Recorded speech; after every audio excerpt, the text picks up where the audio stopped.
Ang programang ito ay rated SPG. Striktong patnubay at gabay ng magulang ang kailangan. Maaaring may masiselang tema, lengguwahe, karahasan, sexual, horror o droga na hindi angkop sa mga bata.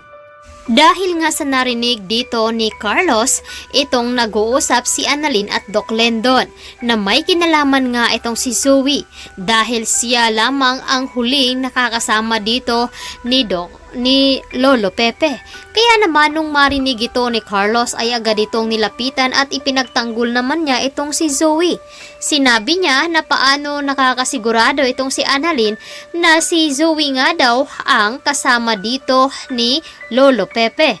Kaya naman ipinagtataka dito ni Annalyn kung bakit bigla ang ipinagtanggol dito ni Doc Carlos itong si Zoe.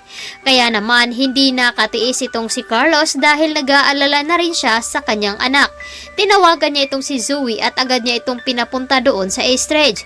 Ngunit dumating naman doon itong si Zoe, agad na tinanong dito ni Carlos kung totoo ba ang sinasabi dito ni Annalyn.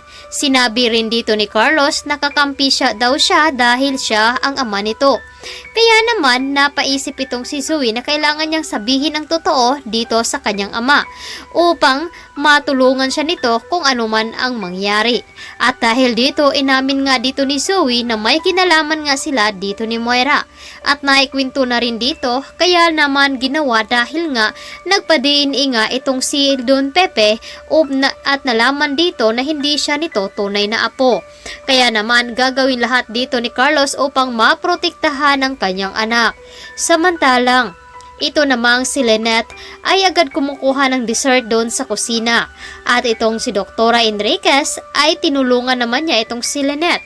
Tila na nagtataka si Doktora Enriquez dahil iba nga ang mood dito ni Lynette.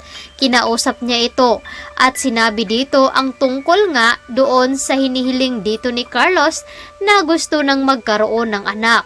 Ngunit umayaw naman itong si Lynette dahil nga ay matanda na daw siya at sapat na sa kanya itong si Annalyn.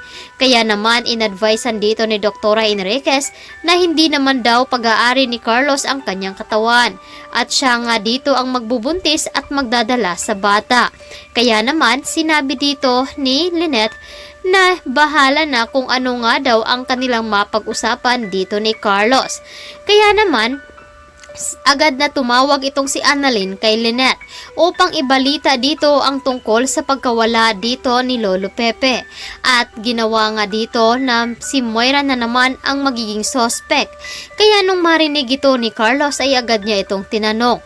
At bigla ngang nagpatulong itong si Lynette na iligpit ang mga kalat doon sa kusina.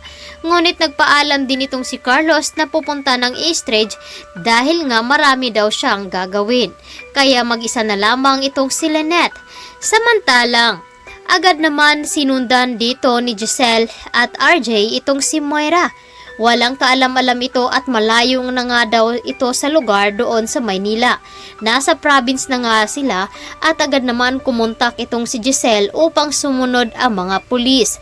At dahil dito ay nagtataka at natakot itong si Giselle na baka kung ano nga ang ginawa nila kay Don Pepe.